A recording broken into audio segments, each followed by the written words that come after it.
The National Desk, America's News, now.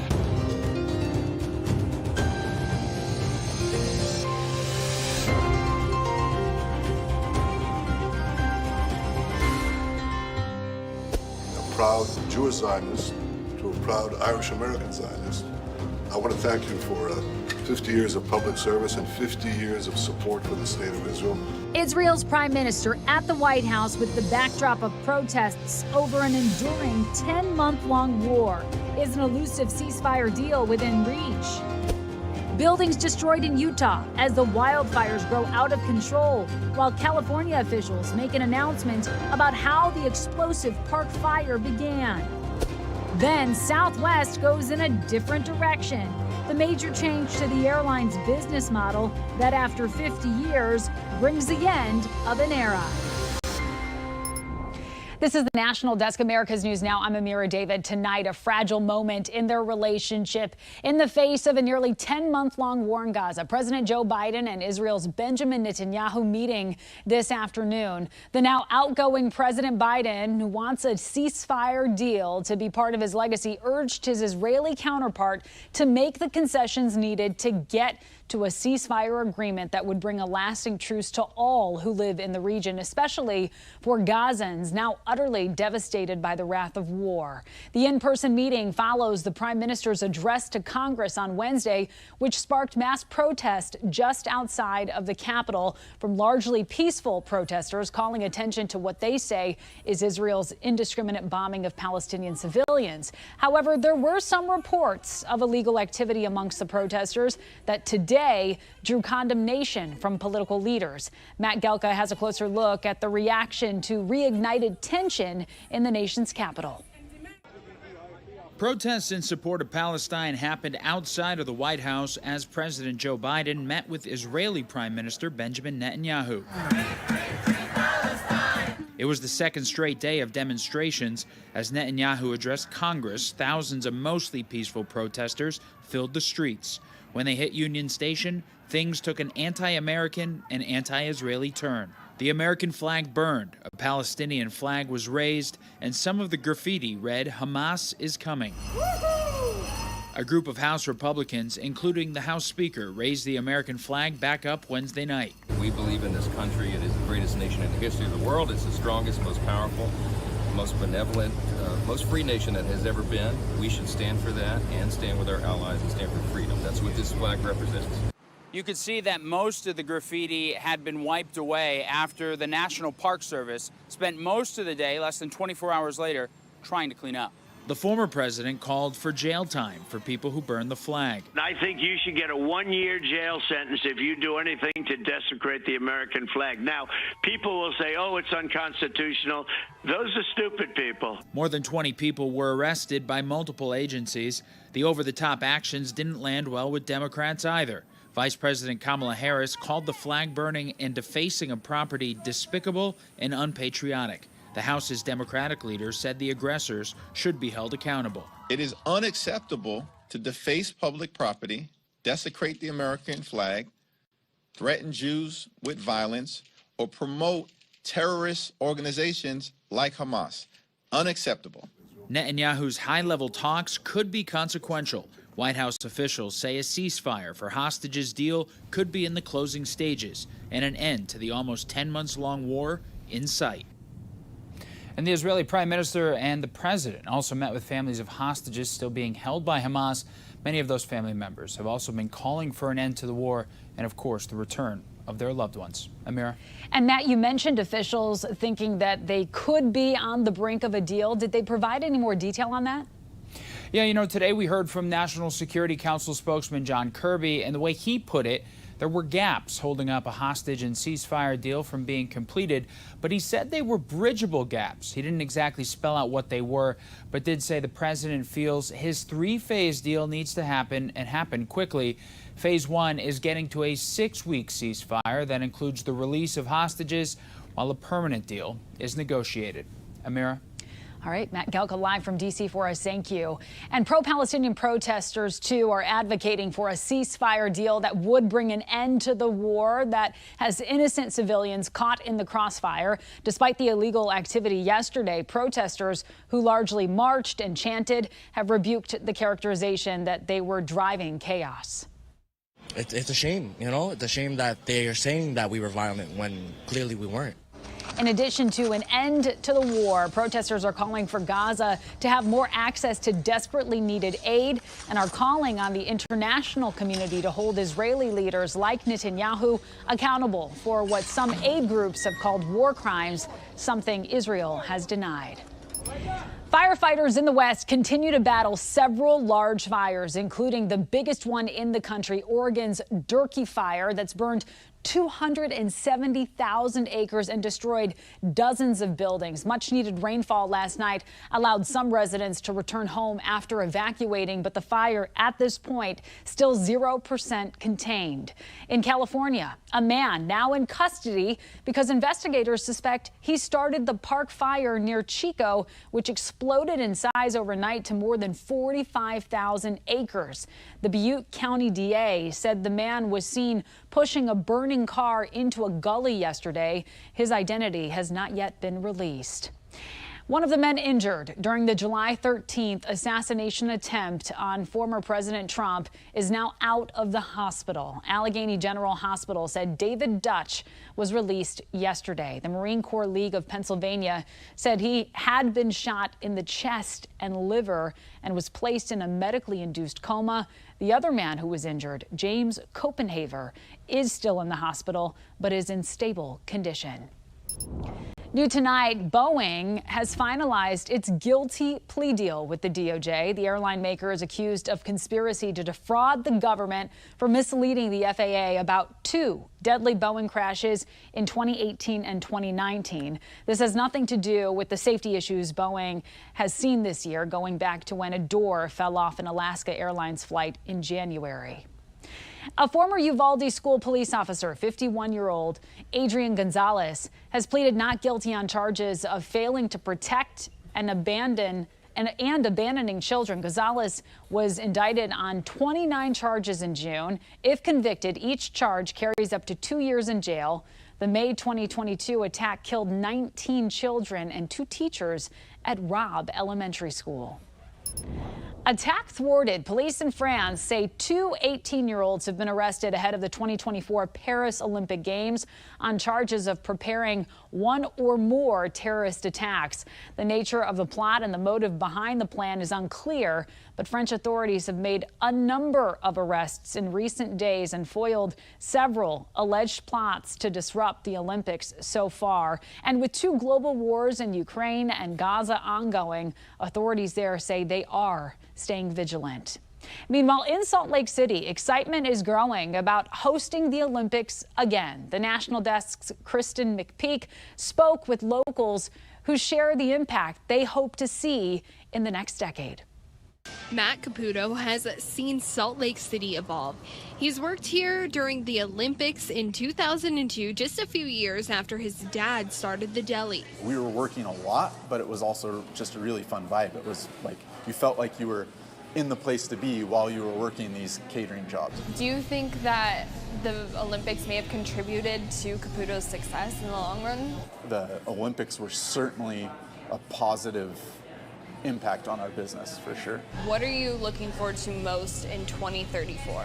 Business aside, there was this incredible sense of camaraderie just on the streets. Now he sees the change that population growth is also having. I don't think that traffic is a huge problem per se, but seeing giant vehicles carry 1 person at a time and clog up the streets, I hope that they continue to lean into public transit. Dee Brewer is the executive director of Salt Lake City Downtown Alliance. Is there more infrastructure and transportation expected in the next 10 years here? There's more growth planned and more growth needed.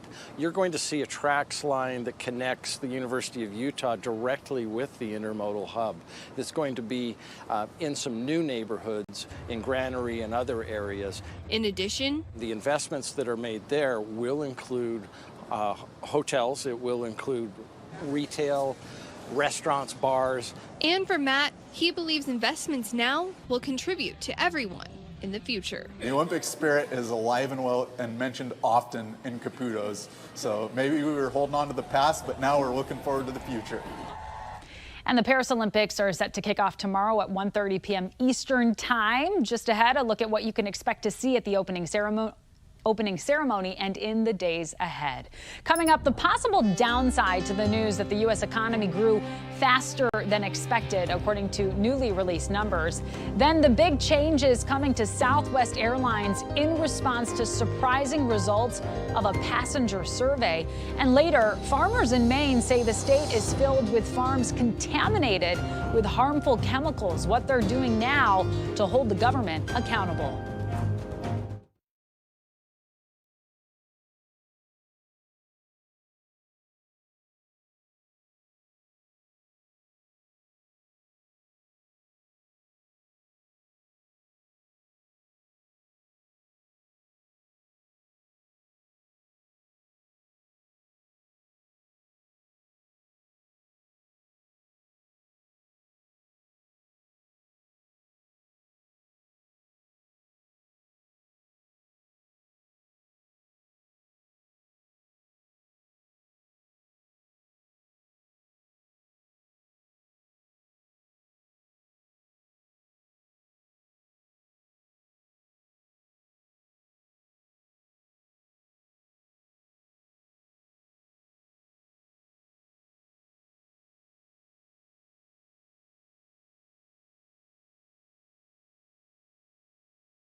The U.S. economy grew above expectations in the second quarter of 2024, ending in June at 2.8% year over year. These new numbers out today show an increase in consumer spending. Despite an overall slowdown in the housing market over the last few months, economists still point to housing sales as well as car purchases as part of the positive outlook. Inflation as a whole has also been cooling, although the latest consumer report showed prices in June still went up about 3% since last year. These numbers, while seemingly positive, could be a negative sign come next week. The Federal Reserve Board meets on Tuesday and will announce their plan for interest rates on Wednesday. Chairman Jerome Powell is on record saying a growing economy accompanying rate cuts could lead to more inflation. So the Fed's inflation rate target is at 2% or lower, indicating rates may stay stable for now, despite forecasts that a cut could come by summer. The number of migrants detained at the southern border every day is still declining. That's according to new DHS data. Migrant encounters are down 55% since new asylum restrictions began 7 weeks ago. There have been under 1,800 daily apprehensions in the past week, a significant drop. In June, apprehensions reached their lowest monthly level of President Biden's term.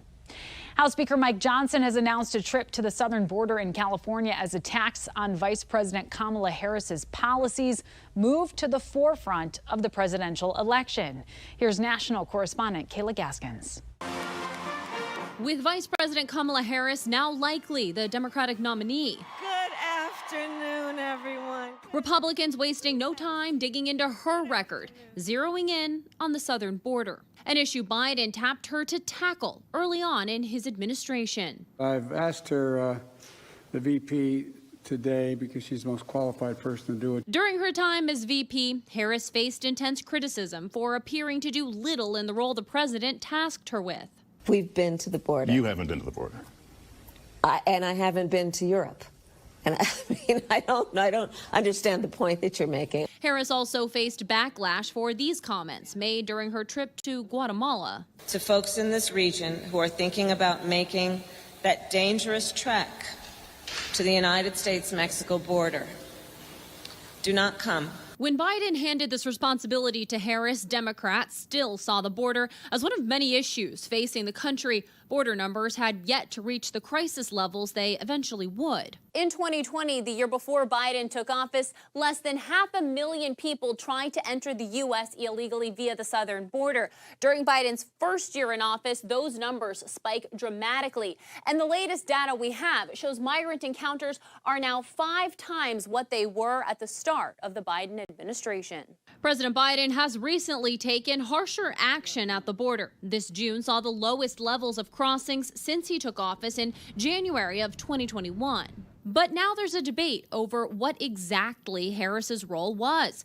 Pushback emerging over her being dubbed Biden's border czar, a title many news outlets used. However, since Biden stepped down and she's likely the Democrats' candidate, the tune has changed. People are going to have to counter the misinformation. You already hear folks talking about the border czar. She wasn't the border czar. She did diplomacy in Central America. Half a dozen House Democrats joining Republicans Thursday in passing a resolution criticizing Harris's handling of the southern border.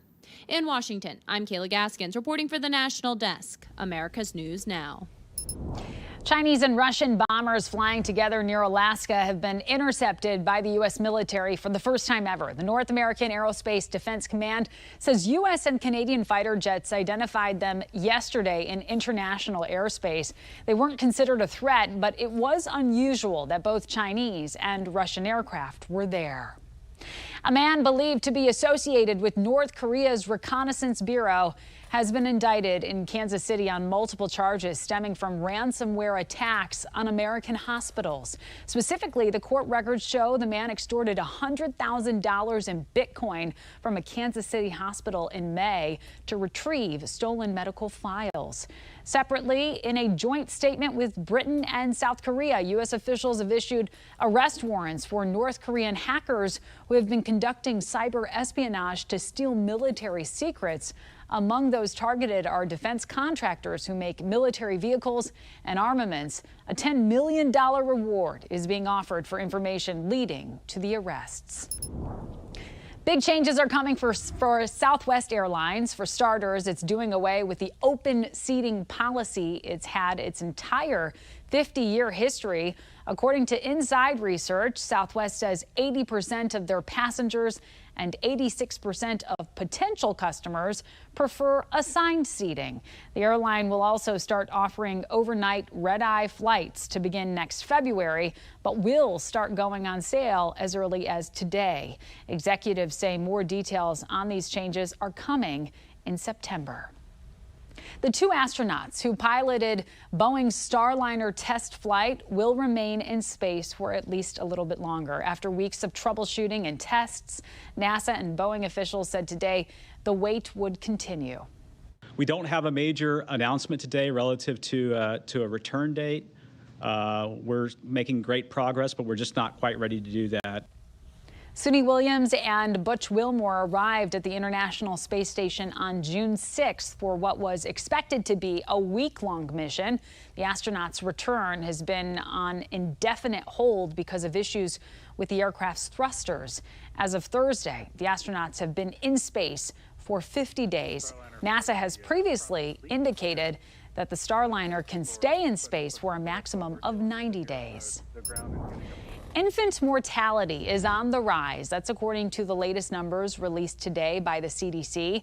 The death rate went up in 2022 to 5.6 deaths per 1,000 births, about a 3% jump over the numbers seen in 2021. Some of the leading causes of death were maternal complications, unintentional injuries, and birth defects. Experts say any increase in deaths is a cause for concern.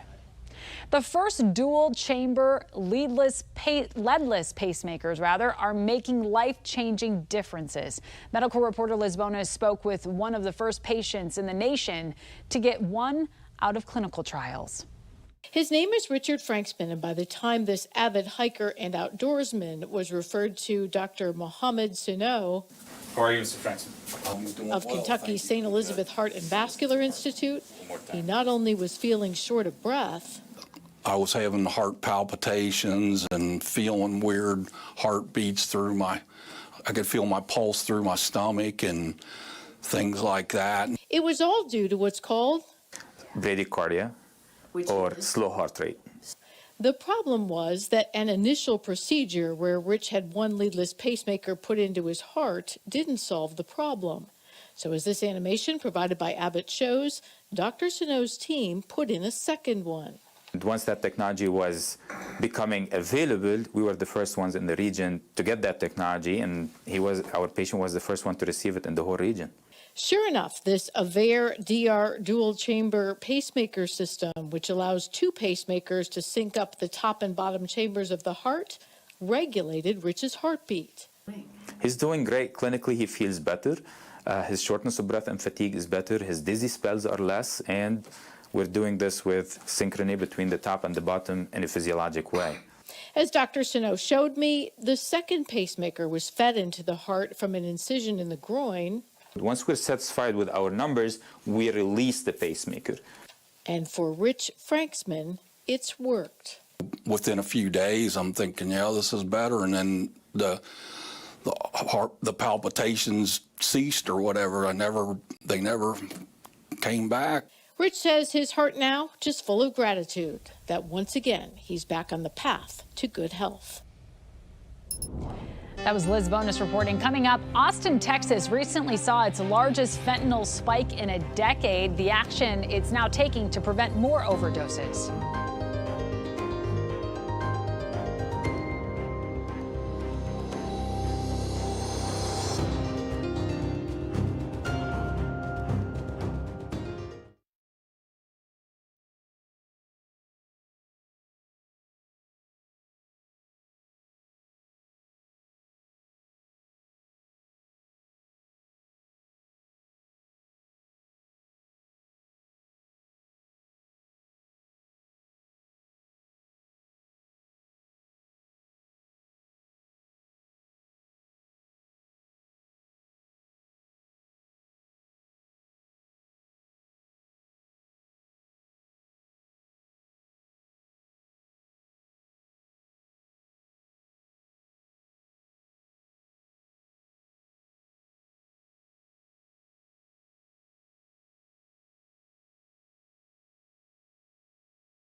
We have reporters all across the country in your neighborhoods covering issues that matter most to you. We're taking the pulse of America, and we begin in Portland, Maine, where organic farmers are now joining a lawsuit against the U.S. Environmental Protection Agency for its alleged failure to regulate PFAS in sludge.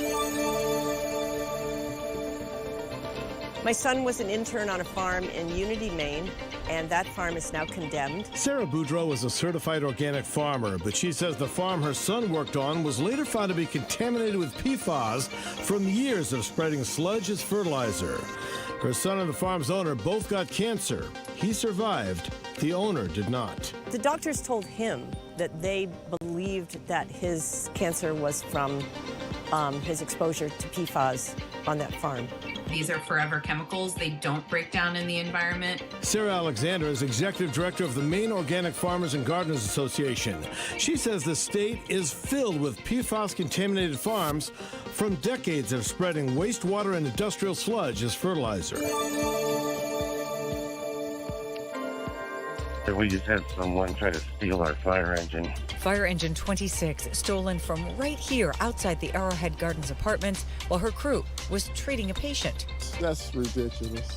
I can't believe that. Seattle police tell us a man rode up on a scooter, then drove off with the fire engine, lights flashing, the siren blaring. Shut the door. No, I didn't hear that. Cars requesting some expedited response. He did see a fire crew attempting to chase after him. This is He's got it. not right. You know, it's not right. Somebody drive off in a fire truck. I wonder if they know how to drive it. Apparently not, since Seattle police tells us the thief did not get any further than about a block since he never disengaged the parking brake. If I notice somebody that might be suffering, am I the one that might have that chance to prevent them from suffering more? At Hotel Vegas on East 6th. It's not every day, but it happens. Bar and music employees like Stevie Stevenson with the entertainment company Live Nation attended an overdose education and prevention training. It's a toss-up every show that you go to. You never know what you're going to expect. It's spooky when those things happen if you don't really know what to do in those circumstances. Hosted in partnership with the city of Austin. What are the wide variety of things we can do to kind of make bars and clubs and venues safer spaces? Coming up, the 2024 Olympics opening ceremony almost here. What you can expect to see in the parade through Paris when we come back.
In less than 24 hours, showtime in Paris as the 2024 Summer Olympic Games kick off with a first-of-its-kind opening ceremony.